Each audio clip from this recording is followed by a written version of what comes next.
Today is the 1st of May, and it's the feast of St. Joseph the Worker. St. Joseph, the spouse of the Blessed Virgin Mary, foster father of the Word made flesh, and he has lots and lots of titles. But the one we keep today is St. Joseph the Worker. Almost, if you like, the humblest of the titles, the most domestic, most homely, most straightforward of the titles of St. Joseph, the one with which we can sympathize most, because we live in a world of work. Work was given to man when he was in paradise, when he was in the Garden of Eden. Work isn't a result of the fall. The fact that we have to struggle with work and nothing goes according to plan, these are things resultant from the fall to some degree. But God said to Adam to till the ground and to be the steward of creation, we say. It's probably best to understand that to be the priest of creation, offering the whole of creation up to God and God back to creation. And that's a very evocative way of understanding our work. That not only in our work do we create the world around us with God, we are God's instruments, if you like, sort of second or third causalities. We create the world around us, and we do so, please God, according to what's true and beautiful and good. Those things which affirm and uplift the human spirit to something greater than it is, to transcend the sheer, brute, mechanical and the mere brute economic. That when we work, we do something which is sacred. But, or rather, and we are working as the priests of creation.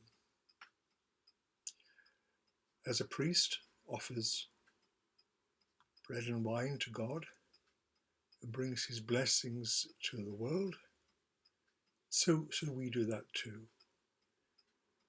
As we work, as we shape the creation around us, as we express our minds and our hearts in material things and intellectual things, then we do so full of God. We do so in prayer. We do so because this is part of creation, part of time and part of place which God has given to you and to nobody else. This is your field to till. This is your crop to harvest. Now, the Feast of St. Joseph the Worker was given to the Church at a time when the dignity of the human person had been, well, completely eroded or removed. It was a time of the great atheistic regimes in the 20th century, both Nazism and communism. Both of those are socialist movements which made the individuals subject to the state. The state was everything.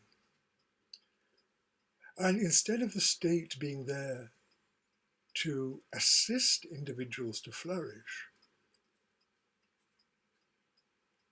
the individuals were there for the state to flourish. It's quite insidious, really.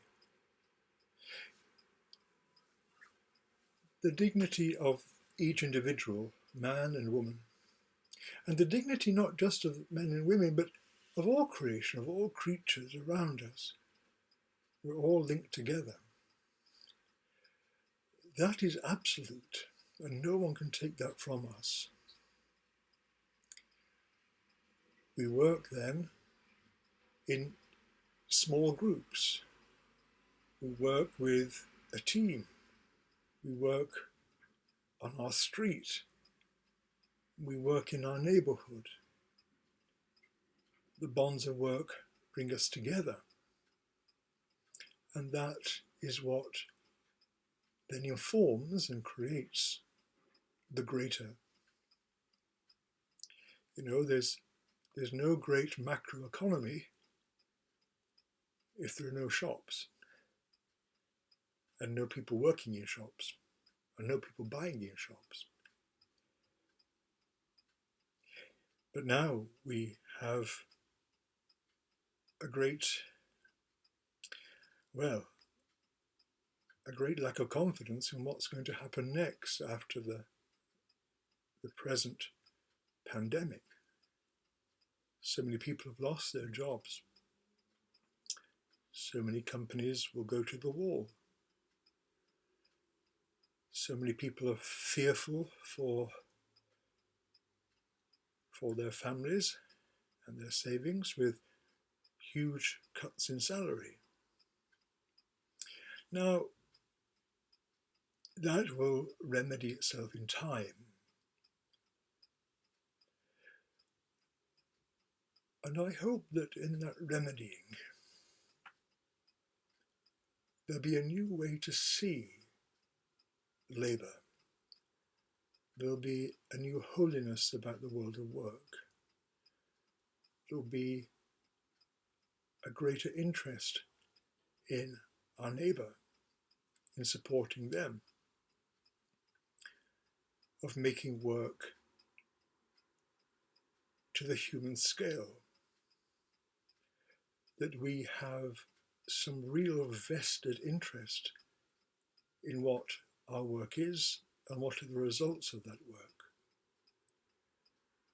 That's really all part of the Catholic theology of work, so wonderfully brought out by Pope John Paul II and Pope Pius XI and Pope Leo XIII,